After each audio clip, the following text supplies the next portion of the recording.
The oceans are swimming in it. Rivers are choked with it. Coastlines are collecting it. Landfills are clogged with it. Our trash bags are filled with it. And it's even floating in the air we breathe. Imagine spreading out 9 billion metric tons evenly. We could cover an area the size of Argentina or California 6 times over. It's plastic, the material we can't seem to live without that also lasts longer than a lifetime. Plastic can take hundreds of years to break down, and even then, only into microparticles. It's hurting animals. It's in our food chain. Plastic is everywhere.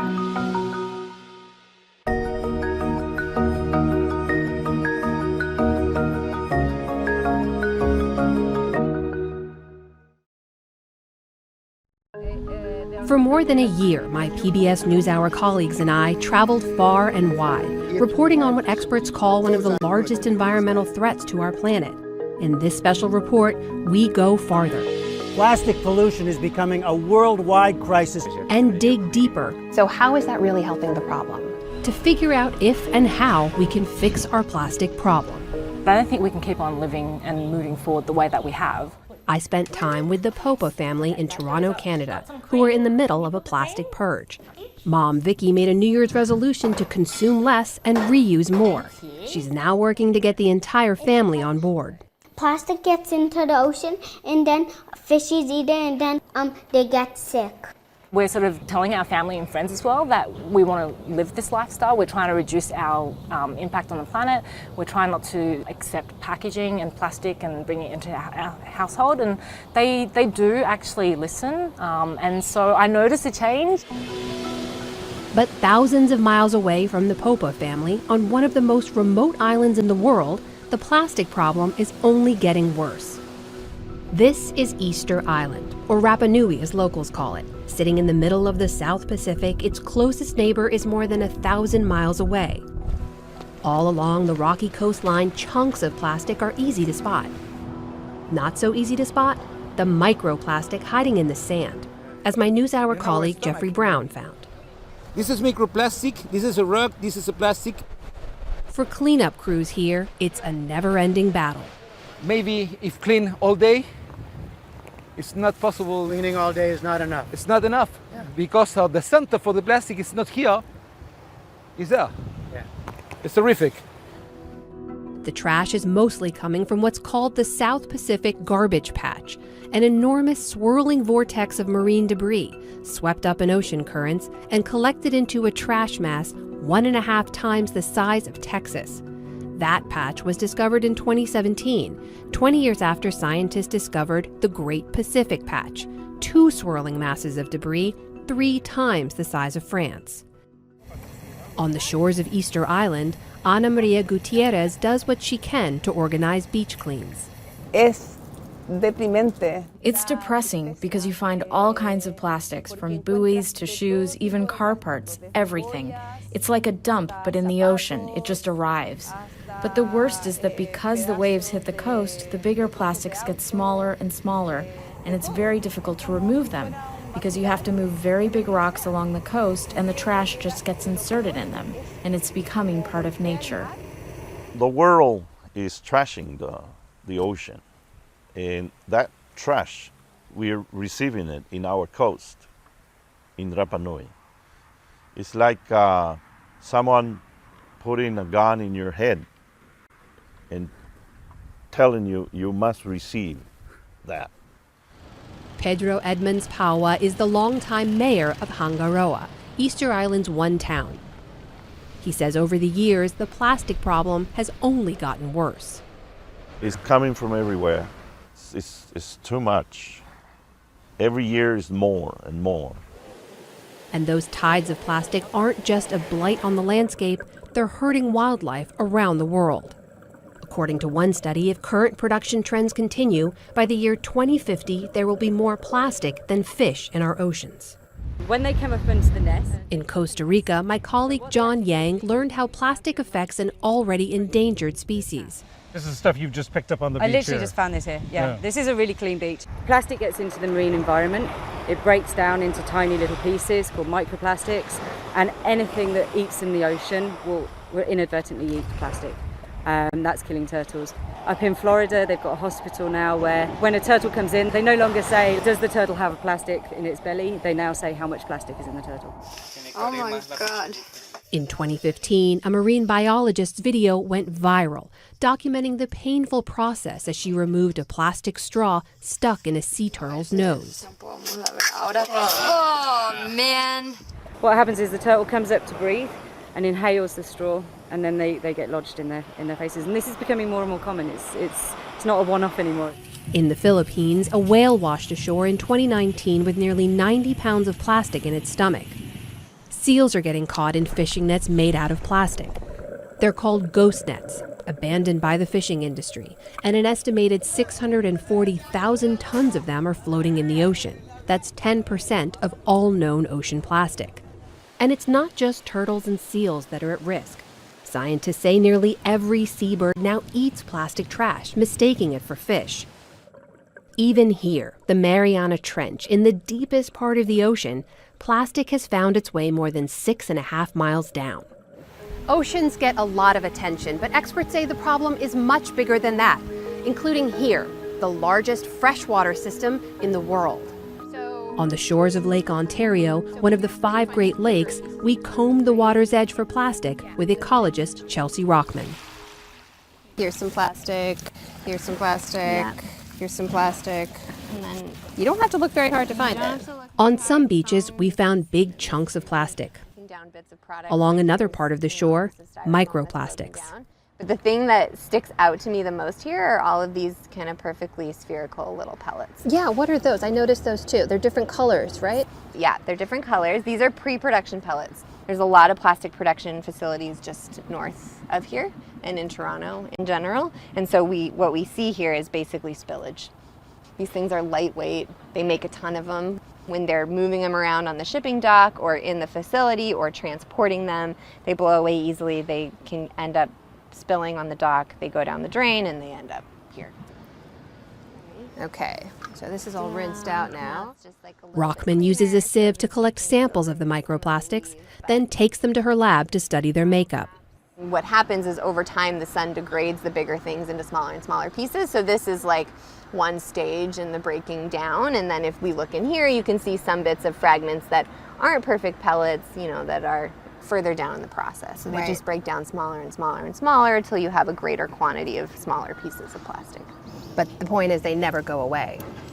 Yeah, never is a strong word, but the rate at which they break down is incredibly slow. So every piece of plastic that's ever been produced, unless there's something we don't understand yet, is likely still here today in some form. Rockman began her career studying the Great Pacific Garbage Patch, but a move to teach at the University of Toronto put the Great Lakes in her backyard. So when you think about the ocean, it's this dilute body of water. The oceans are vast. Lakes, while this is vast, are quite small in comparison. Cities surrounding it are bringing trash into the lake, and it's concentrating in there and not diluting into a different location, at least not at any pace we can understand. So does that mean that the plastic in a lake is more damaging to the environment? We sample fish from the ocean. We might find plastic in 1 in 4 fish, 1 in 10 fish. Here, my students sample fish from this lake. They find it in every single fish that they sample. Every single fish? Every single fish that we sample from Lake Ontario has at least one piece of microplastic in its stomach, which to me shocks me, right? And I've been researching this for more than 10 years. And that means fish aren't the only ones eating plastic. If humans are eating fish, are we ingesting plastic too? Part of Rockman's research is trying to answer that by looking inside the fish. We know there's plastic in the water. Yes. We know that the fish eat the plastic. Yes. We have no idea if when we eat the fish, we're also eating plastic. And how much do we know about what effect it has on us when we eat it? On humans, we know very little. There are some researchers starting to get into this field. That's something we're trying to understand in our lab is how does plastic move through a food web? Is it just staying in the gut content of animals and I'm only exposed when I eat the gut to like an oyster or mussel? Or is it transferring out of the gut into other parts of the body and actually moving up the food chain the way like a chemical contaminant does? So we're still trying to kind of understand that part. What's kind of weird is like there's this black. So can I ask you, knowing what you know now, do you still eat fish? I do eat fish. You do? I do because we still don't know a ton of information about the health effects. The other reason I still eat fish is because, yes, they eat plastic, but like I know it's in my drinking water and I know it's in the air, like in the dust. So if I eat a piece of fish, it's not that different. So plastic is in the fish. It's at the bottom of the ocean. It's even on your plate. Where isn't it? Look, more than 9 billion metric tons of plastic have been produced since 1950. That's the weight equivalent of 27,000 Empire State Buildings or more than 1 billion elephants. So when and how did our addiction to plastic first begin? What can be made with plastics? Cosmetic containers and cockpit housing. Plastic was a new material that transformed the consumer landscape. When large-scale production began after World War II, the potential for growth seemed unlimited. This paratrooper floating down to welcome Mother Earth is depending on plastics to get him there safely. The durable material did and does make some aspects of life safer. They take better care of little cuts and scratches. Not to mention more convenient. And ultimately, over decades of use, a disposable way of living evolved. It's tough and light. Its future was so limitless that by 1967, Dustin Hoffman received this career advice in the film The Graduate. I just want to say one word to you. Just one word. Yes, sir. Are you listening? Yes, I am. Plastics. Exactly how do you mean? There's a great future in plastics. Think about it. Plastic has revolutionized the medical field. Disposable syringes help reduce disease transmission. Prosthetic limbs make life easier and more comfortable for amputees. In grocery stores, plastic helps reduce food waste by keeping foods fresher. And don't forget, mobile phones have many plastic parts. Over time, the global appetite for plastic has only grown. It's very cheap to produce. It's very, very useful. Very versatile, so we just make a lot of it. Okay. Roland Geyer at the University of California, Santa Barbara is an industrial ecologist who quantified the problem. He says of all the plastic, an estimated 60% still exists on Earth today. Of the 9 billion metric tons that humankind ever produced, maybe 20 to 30% is still in use, and the rest, so that's about 6.5 billion metric tons, has become waste. And it's ended up in landfills? Ended up either in landfills, in the environment. A tiny fraction was recycled, and then an equally small fraction was incinerated. In 1950, world production of plastic was a mere 2 million tons a year. Since then, annual production of plastic has increased by nearly 200 times, jumping to 350 million tons a year. Now we produce more plastic than most man-made materials. Every year we make 6 times more plastic than aluminum. We make 20 times more plastic than copper.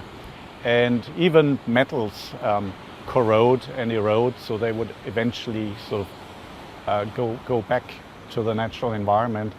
Plastic just stays plastic. So all the reasons we like it and value it and want to use it, those are all the reasons that make it more difficult to get rid of. I think you hit the nail on the head. Yeah, some of these wonderful properties, that it's so durable, becomes a problem when we are trying to get rid of it. Then suddenly we don't like the fact that it's so durable. As our dependence on this durable new material has grown, so have the piles of stuff in our landfills. But it hasn't always been like this. Americans were at one time very good at saving and reusing materials. In colonial times, the motto was waste not, want not. During the Great Depression, use it up, wear it out, make it do, or do without. In the throes of World War II, the U.S. government ran campaigns to get citizens to save and reuse everything from scrap metal to rubber, gasoline, paper, and even animal fat. People who buy in large quantities and truck it away in their cars. And then came the economic boom years, coinciding with the rise of plastic. It's the crystal clear plastic that lets you see everything you wrap. And disposable lifestyles became fashionable. Clings like magic. It was even featured in Life magazine in 1955 with the celebratory headline, "Throw Away Living." Daddy, you forgot. Every little bit hurts. Also in the 1950s, the formation of the Keep America Beautiful Coalition. Using public service announcements starring a Susie Spotless character, the coalition aimed to get people thinking about their responsibility to stop pollution. Please, please, don't be a litter bug, 'cause every litter bit hurts. Decades later, in 1971, it was a Keep America Beautiful ad that shook the American conscience. People start pollution. People can stop it.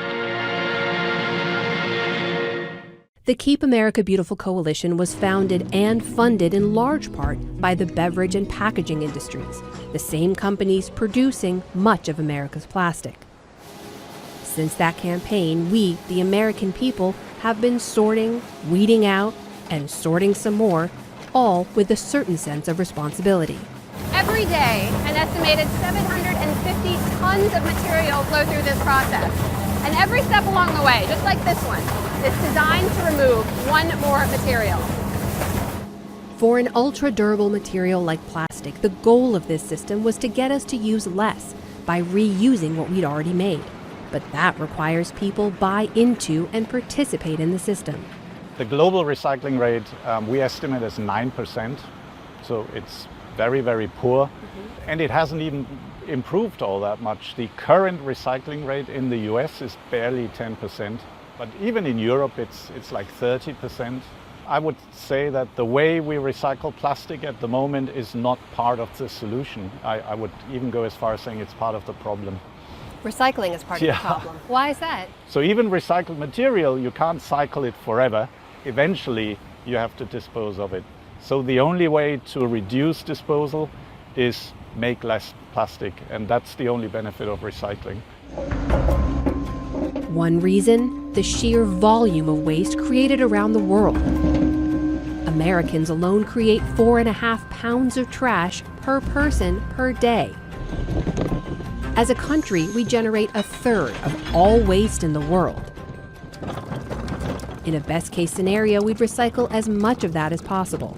My colleague Paul Salman met a woman in Massachusetts who is a recycling superstar. This is 2 weeks worth of trash. That's 2 weeks. And plastics, these are flower sleeves. I try always to tell them I don't need a flower sleeve when you buy flowers, but sometimes I'm not quick enough. Like compost tea bags, so this is the string, and because it has a staple, so it shouldn't go into the compost. Really? The tea bags, yes, I'm very anal about this. So are you kind of a recycling fanatic? I wish there was a word like OCD for recycling. Not everyone is as vigilant as Meera Singh. People today don't understand what happens to their trash or their recyclables. They put it out at the curb, a truck comes along, throws it in the back, and it disappears, and they don't have to ever think about it again. 460 tons again today? Yesterday, the day Man, before. oh man. Ben Harvey runs a recycling plant just outside of Boston. When we collect it, we've got to think about where are we going to go to dispose of that material. Was it going to go to a landfill? Is it going to go to waste of energy? The process is more complicated than simply dropping a bottle into the right bin. There are 7 types of plastic, and not every type can be reused. The plastics that we see come through here, even though they've got the little recycling logo on the bottom of it, that doesn't mean that there's a market for that material, that we can recycle that. For a long time, Harvey sent Boston's plastic to China. Until 2018, it had the corner on the market. And that's where many recycling facilities in the U.S. sent their plastic to. Greg Cooper leads recycling efforts for the state of Massachusetts. About 20, 30 years ago, when we were starting to ramp up our recycling programs across the country, I think China saw an opportunity to utilize some of the materials, the raw materials and the commodities that we were producing through recycling. But environmental protection and a reputation makeover put an end to that. In March of 2018, China stopped buying plastic recyclables completely in an operation dubbed National Sword, refusing to be the world's dumping ground. Right now, we're not moving any material to China. Very difficult to move into China right now. So all that material started stacking up in Mark Gallardi's Save That Stuff warehouse. Inventory is a little high. It does come in waves because we do have to sell multiple loads at a time. So when we get a shipment, we'll ship out 3 or 4 loads. So we're trying to do price adjustments, and that's why it's really hurting our bottom line. We can't do the adjustments quick enough to keep up with the changing markets. With prices for plastic tanking and global markets shifting, as much as half of America's plastic waste was and is stuck in the U.S., stockpiled in warehouses, disposed of in landfills, or incinerated. And the plastic that was still being shipped overseas started flowing to new countries, this time in Southeast Asia. Malaysia quickly took up the mantle as the world's leading importer of plastic scrap. Here in Ipoh, that meant mountains of plastic piled up at the edge of the jungle as plastic waste inundated recycling plants. We are standing here next to a pile of about 1,500 tons. This Malaysian site is run by Pavel Cech with a government license. Here, the plastic waste goes into a kiln to help in the production of cement. The first waste started coming here mid last year, and that was the time of the boom of the imports. Since then, the piles of plastic waste have shrunk, but the proportion of plastic waste coming from Western nations hasn't. Here you have post-consumer cake or pancake from Germany.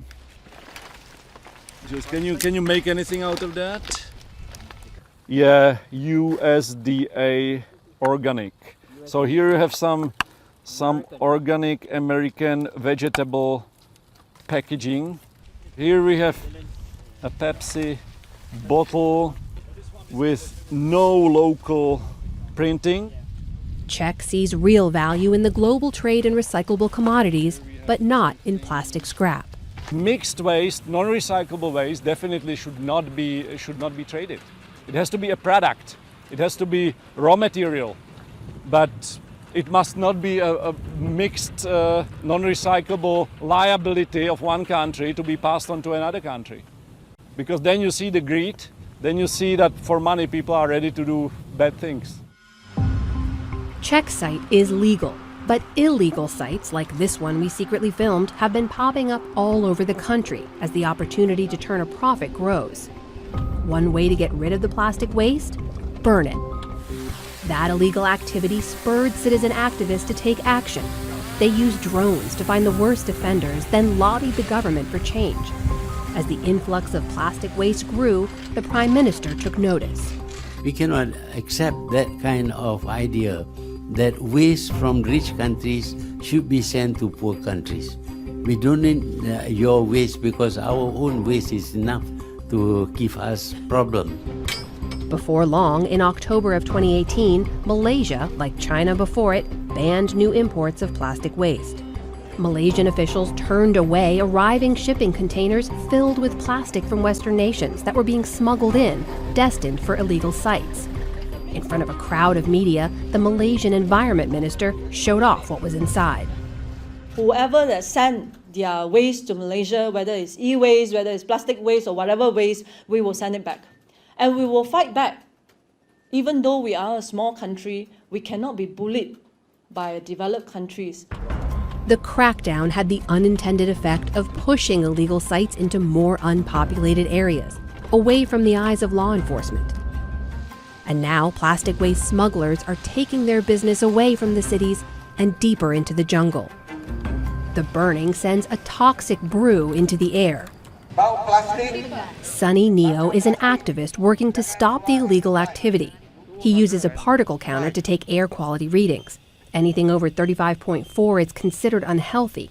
Here, the reading settled at 123. But these people are doing in complete defiance of the government and polluting the environment, doing things that are harmful to our society. We found that harm across the country. Outside the northern city of Sungai Petani, yellow tape and a government notice to shut down. The facility was still operating 5 months later. Farther south in Port Klang, an illegal facility now abandoned, but still filled with foreign waste, including plastic from America. Plastic has become a hot potato. In Indonesia, they're shipping containers full of waste back to Australia. In Thailand, activists are taking to the streets to protest the trash trade, the trade that's polluted their once pristine beaches. largely with what's known as single-use plastic, the stuff that's used once, then tossed. 40% of all plastic is that kind of single-use packaging. 40%, 40%, of all plastic. yeah. So if we did away with single-use packaging, I think we could solve 40% of the problem. That would make a huge dent. That would make a huge difference, and I think it's really doable. So bans on single-use plastic are popping up around the globe. From the tiny island of Dominica in the Caribbean, where they've banned all single-use plastic containers, including styrofoam, to Scotland, where one of the targets is the cotton swab, to Rwanda, where one of the world's first plastic bag bans has transformed the landscape. That willingness to crack down on plastic use is not as widespread in the United States. A PBS NewsHour Marist poll found that only 25% of Americans would fully support a ban on single-use plastics, and 19% somewhat support the idea. In some places, the backlash on bans has been loud. The pressure from public outcry has led some cities and states to reverse course and ban any bans on bags and straws. In Oklahoma, the state government passed legislation preventing local governments from banning or taxing plastic bags. The targeting of the tiny straw even drew the attention of President Trump. So you have a little straw, but what about the plates, the wrappers, and everything else that are much bigger, and they're made of the same material? So the straws are interesting. Everybody focuses on the straws. There's a lot of other things to focus. In all, more than a dozen states have implemented these preemption laws to keep local leaders from passing any bans on plastic. Already hundreds of states, counties, and cities have some kind of plastic ban or tax in place. Seattle is one of those cities. It set its sights on single-use utensils, bags, and straws in July of 2018, becoming the first major American city to implement an outright ban. Why straws? Not all plastics are created equal. As Becca Fong of Seattle Public Utilities explains, even the best recycling system isn't perfect. It's geared to capture certain types of plastics of certain sizes. And if it doesn't fit into those categories, it's not really recoverable. So speaking of certain sizes, something like this, a tiny little plastic straw. Where does something like that straw fit? The fact that it made it here is pretty impressive, but the vast majority of small items are going to fall through the machinery and not be able to be recovered to be recycled. More important than the ban itself is the way in which it makes people think about the way they use plastic. It is that piece of material that is so small and so nuanced and actually kind of an extra for a lot of people, that it actually makes people stop and think, do I really need to have this straw? And that's probably the bigger impact. A straw that I use today in Seattle can end up in the Pacific Ocean and last there for thousands of years. Or it can return back to your plate in 10 years as microplastics embedded in some fish. Mami Hara runs Seattle Public Utilities. Before her team could implement and enforce the ban, they had to get local businesses on board. For a lot of businesses, it hasn't been a hard sell. For those who are concerned about the price point, we try to work with them to find viable alternatives that don't impact their purse too much. We'll buy about 1 million straws this year, and the cost of straws has tripled. Bob Donegan is the president of Ivers, an 80-year-old Seattle seafood institution. We don't routinely put a straw in a drink. We ask everybody, would you like a straw? And they can always have one. And these are the new compostable straws. They are made from plants. But the compostable straws aren't a perfect solution. I challenge you to suck a milkshake through that straw and see if you can make it. That's not easy. It's pretty hard. Yeah. So he's spending more money and ordering bigger straws. Since the ban, costs have gone up, but Donegan says he's budgeted around them by buying supplies early and in bulk. So there's no use, he says, in complaining. Put on your big boy pants and get used to it. Everything the government does isn't fair, but our customers expect it of us, and we want to do what our customers want. Not only are we saying that the environment is important to us, this is a way for us to put our money where our mouth is. Wes Benson at Taco Time, another area food chain, is taking Seattle's straw and utensil ban one step further. Today, nearly every single item they give customers, from utensils and cups to plates and bowls, is fully compostable, meaning they're made of natural materials and can be turned into compost after being tossed. One of the nice things about being 100% compostable is you can make it a part of your story. We're a local company, the environment is important to us, and we're willing to pay 5 times as much for our packaging. What's important to remember about compost, the waste has to actually make it to a compost facility in order to break down into soil. Most compost facilities in the U.S. only take yard trimmings, but here in Seattle, they have a system in place that includes food waste. This is where Seattle processes its compost on an industrial scale. A family business run by Jason Lenz, an hour north of the city. How much of a problem do plastics present? You know, it's not insurmountable. At the same time, it's definitely a problem. Even here, bits of plastic need to be sorted out. Lenz has been in this business since 2008. So without the city asking this of you or showing that there was a demand for this, you guys likely wouldn't be doing this. That's correct. Seattle is a big pusher of organics diversion for composting. And so that's why we're in this business now. Where are we going next? Lenz's company now churns out hundreds of thousands of tons of compost a year. I think there's a spot over here. This is the final product. And sells it to everyone from soil companies to local governments to home gardeners. Seattle's efforts even extend to the ballpark. Behind the scenes of Major League Baseball Seattle Mariners, we got a look at the stacks of compostable items they now require food vendors to use. In 2017, the park managed to recycle or compost 96% of all waste. Trevor Gooby runs operations at the ballpark. It definitely is more work to sort through the trash that we have after the game and to do these type of things. Again, we feel it's really important for our business, and it's important because our fans are asking us to do it. So while some cities and businesses in the U.S. are doing their part to cut back on plastic, here, the entire country is being asked to pitch in. Canada, the world's second largest nation, is trying to put into place the world's toughest plastic ban. As early as 2021, Canada will ban harmful single-use plastics from coast to coast to coast. It will be up to businesses to take responsibility for the plastics they're manufacturing and putting out into the world. At Unboxed Market on Toronto's historic Dundas Street, single-use plastic is already a thing of the past. The zero-waste grocery store is the brainchild of Michelle Gentner and her partner, Luis Martins. I'm from rural southern Ontario and he's from southern Portugal.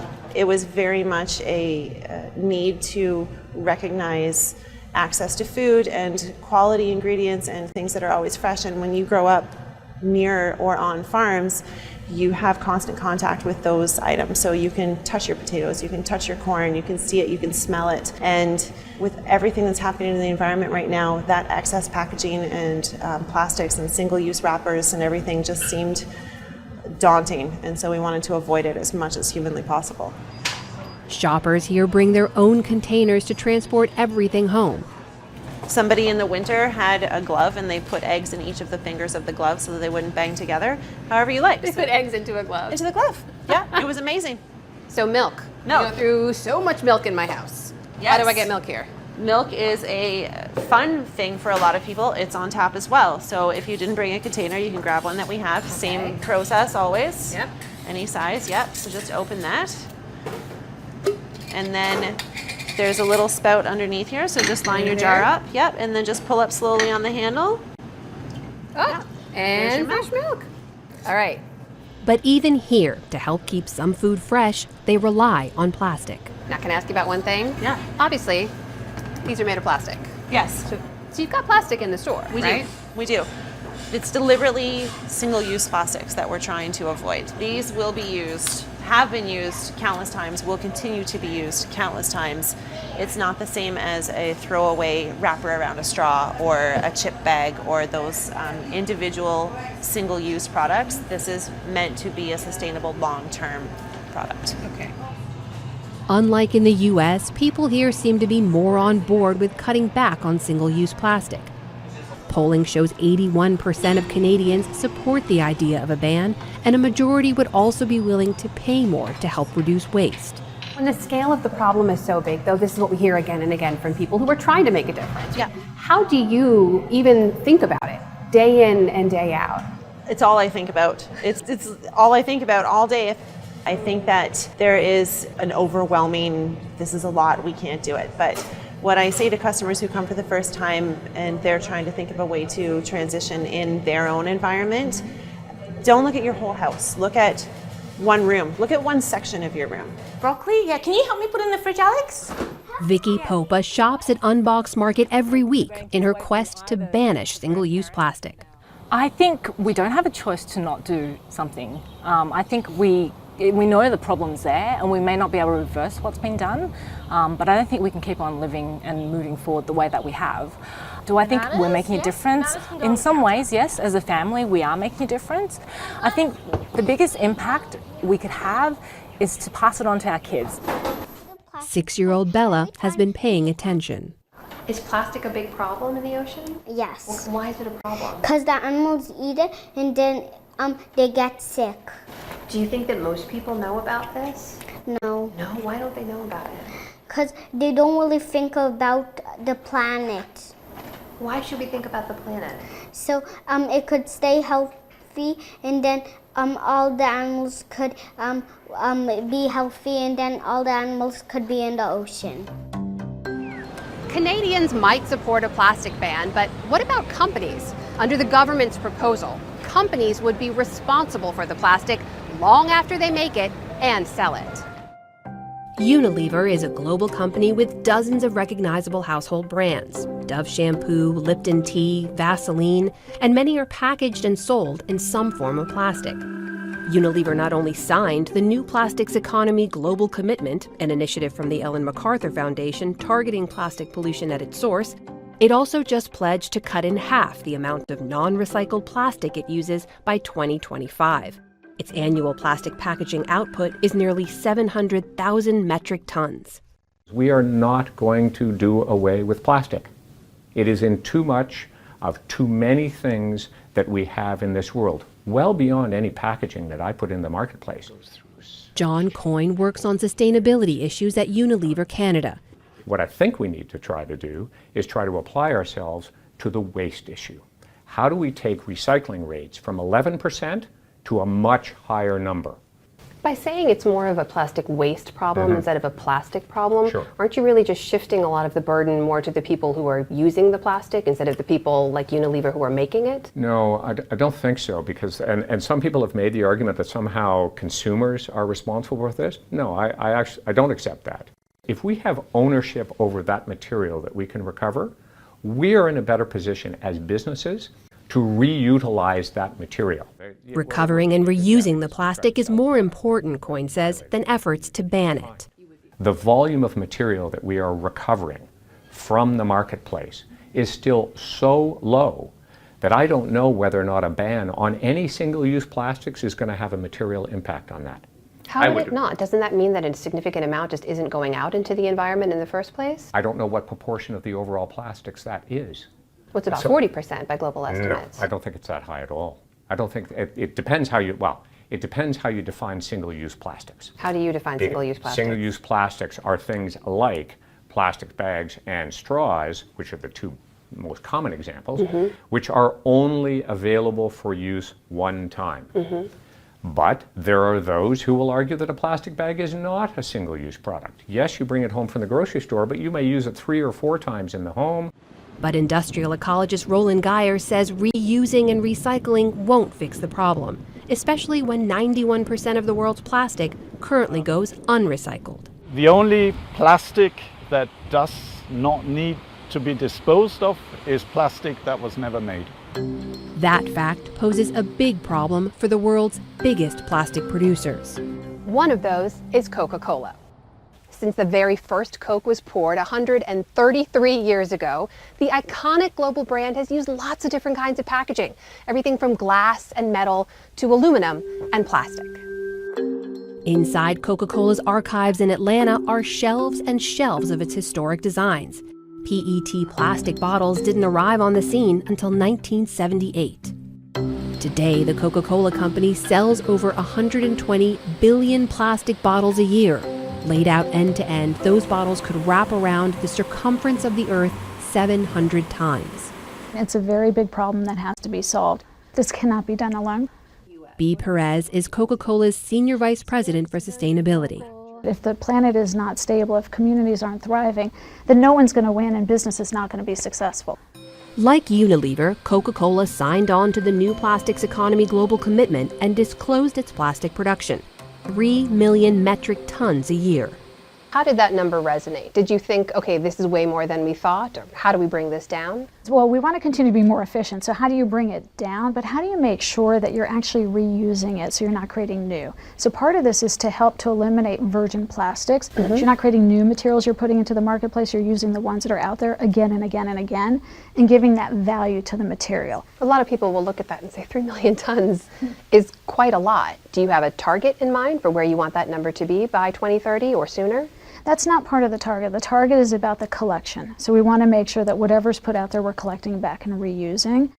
To help do that, Coca-Cola launched their World Without Waste program. The goal is to collect and recycle the equivalent of every bottle or can it sells globally by 2030. We don't fundamentally see our packaging as waste. That's a value that we're not realizing. We want to see that package come back so that we can turn it into a new package. Ben Jordan heads up Coca-Cola's environmental policy.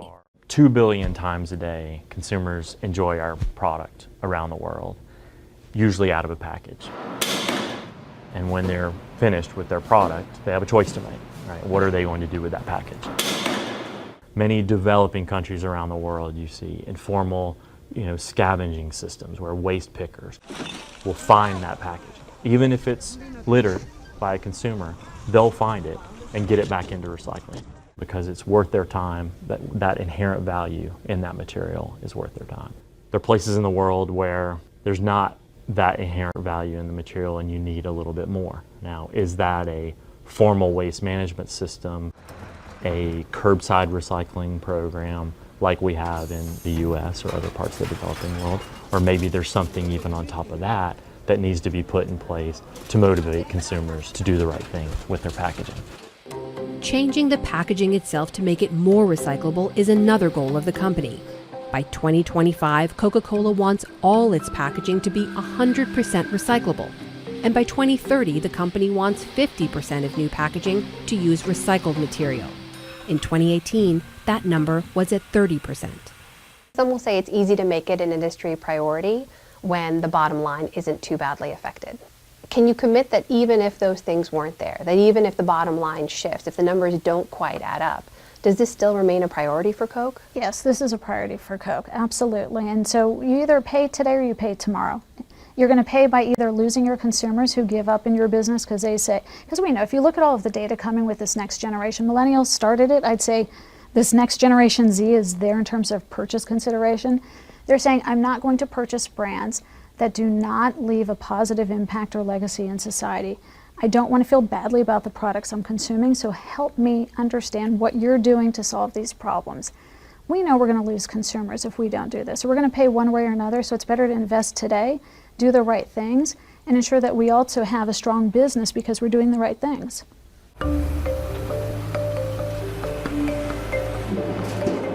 While Coke is making inroads with its plastic recycling, one British company is making actual roads using, what else? Recycled plastic. It's an innovative way to reuse plastic that already exists. Toby McCartney is the man behind McCreeber, a startup that mixes recycled plastic pellets into asphalt to make longer-lasting and cheaper roads. The downside to waste plastics is it lasts for so long. A bottle will last for maybe 500 years. What we're using is the ability of those plastics, because they last so long, but in our roads, we want our roads to last so long before they need any maintenance. McCreeber is paving the way toward better plastic use, but its efforts are just a drop in the bucket. Don't forget, 9 billion metric tons of plastic have been manufactured over the last 70 years. There's just too much out there to reuse it all. So, what else can be done? Right now, the only option for large-scale total disposal we have is incineration, literally burning the plastic. But that solution can create another problem, releasing toxic chemicals into the air. What is in here? So these are bags of dirt that I collected from various sites around the Houston area. To bypass incineration, Morgan Vague had a hunch when she was a student at Reed College in Oregon. If plastic really is everywhere, maybe, in heavily polluted areas, bacteria have evolved to eat it. And maybe those bacteria could take a bite out of our plastic problem. So she collected samples from some of the dirtiest places around her hometown of Houston, Texas, like sites of past oil spills and sites deemed contaminated by the EPA, and brought them back to the lab. So you identify the bacteria you want to take a closer look at, and then you put them in these test tubes. Yes. And the only food you give them, basically, is Yes. a piece of plastic. Exactly. And we were fortunate to find some that did a pretty good job. What would you name it? Have you thought about that? Pseudomonas morganensis is the tentative name. I like that you've already thought of that. Oh, yeah. But name or no name, her plastic-eating bacteria is promising, even if it has a ways to go. They have this ability, but it's incredibly slow, too slow to be useful for us. So what can we do really to make the plastic a little more appetizing to these little bugs? Pre-treatments, kind of like marinade on the steak, right? What can we do to make these a little more palatable? Make it so bacteria say, oh, hey, that looks good. I really want to eat on that, and eat it up quickly. It is just one study in very early stages, but she's excited for where it could lead. I think we need more of these kind of grassroots efforts and kind of thinking outside the box or outside the plastic bottle and kind of seeing what sort of solutions we can find. An inspiration for solutions to the plastic problem can come in many shapes and sizes. This is a sea bin, essentially a garbage filter that goes into the water. This one is part of a pilot project at Toronto's Outer Harbour Marina, but more sea bins are working hard all over the world. People see the garbage floating, but they don't realize that that water bottle that they use, they may have put in the recycling bin, but somehow it accidentally ended up in the water. How does it work? The cylinder sucks in all the junk. A containment bag catches it. And inside this sludge is a lot of plastic. A coffee cup lid, a candy wrapper. Every day, the sea bin can trap up to 9 pounds of floating trash. This is the one you can eat. Lori Goff says the inspiration for her invention to tackle the plastic problem came from a cartoon, Captain Planet. The power is yours! Part of what Captain Planet says is take pollution down to zero and the power is yours. And this stuck with me. It's still here with me now. So there's just this little Captain Planet flying around telling me that I'm responsible to help make the world better, that I can't be waiting for someone else to do this. So Goff, an American living in the Netherlands, came up with an idea she calls Unplastic, an alternative wrapper that uses leftover wastewater from brewing beer. It's a super highly functional material that's transparent, it's compostable, it's edible, it's totally non-toxic, and it's completely plastic-free. Brewery waste was just thrown away, and now we can take it and make it into something that's extremely functional and totally helpful for us. It can protect our food, it can package things, and at the end of the day, it will just go back to the earth. Innovation and inventions aside, everyday citizens are asking what they can do to make a dent in the plastic problem. Experts say, start small and scale up. Vicky Popa started with a cup of coffee. So all reusable cups All now. reusable cups. A cloth coffee filter? Yes, and we get our coffees in a jar. Reusable snack bags. We've got silicone. What do you replace this with? We are replacing it with beeswax wraps. It covers the food so that it doesn't dry out. How on earth do you get rid of plastic in your bathroom? Yeah, we're using a toothpaste in a jar. And it's a glass jar, And right? it's a glass you can jar. wash it out, reuse it. We've got hand soap. So now instead of the plastic pumps, we've got a glass jar. So you've made little changes everywhere you can. Little changes, yes. How hard is it to make those changes? I put my own grocery list to the test and did a shopping run at Unboxed Market. Rolls, milk, We are shopping. cereal, eggs, peppers, peas, pasta, lettuce, popcorn, dish soap, blueberries, and chocolate-covered almonds. At the checkout counter, the only piece of plastic the reusable soap bottle. Compare that to this. Buying the same items from a national grocery chain meant also buying all this plastic. Nearly every single item came in some form of packaging, and only some of it was recyclable. Efforts to educate people about plastic are growing. Every single filter that's in here is made of a plastic fiber. You've probably heard that. Here in Tybee Island, Georgia, high schoolers from nearby Savannah came to find out why plastic is such a problem and what they can do to help.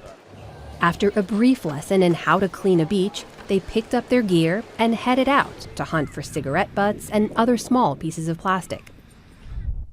Thousands of miles away on Easter Island, residents have found another way of educating young people.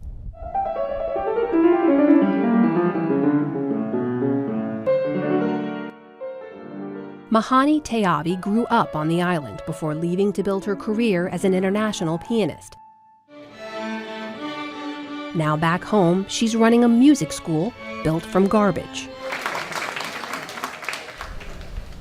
2,500 tires are in the walls, 40,000 glass bottles. Glass and plastic bottles are in the walls. We have the solar panels which provide the electricity. Now the school trains more than 100 students in both classical and traditional music passed down from Rapa Nui ancestors. This garbage, in a way, has become like, if you see the windows, like the little bottles have become like little jewels. And it's in a way, you just feel good about that. You say, okay, I'm doing my little grain of sand to help this planet become a little bit better than the way we found it. From Easter Island to Tybee Island, one thing is clear. Everyone we spoke to over the last year agreed the willingness to find solutions exists. When we asked if the plastic problem can be solved, this is what we heard.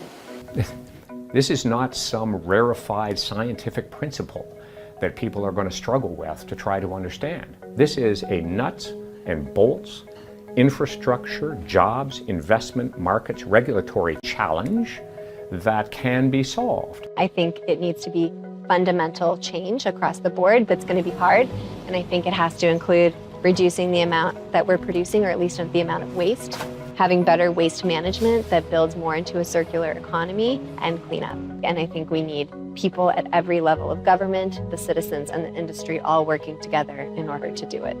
If we can solve the plastic problem, I think that's going to make an enormous difference, not just to turtles, but to the entire marine ecosystem. And at the end of the day, we rely on the seas so much that if we damage the seas to the point where we kill the seas, we're not going to survive either. I think we have a chance, in a way, on this island that has the same environmental problems as the rest of the world. If we can find solutions here, there is a hope for the rest of the world. I feel that lots of people are at a point where they don't like what they see. There is real willingness to change behavior, to do things differently, and I think there are many, many ways we can do it that still allow us to have the good life. Do you think we can fix it? Yes. Experts say it will take everyone at every level, governments, businesses, and individual citizens working together to make a difference. But the question remains, will we take those big steps to bring about big change and ultimately fix the plastic problem?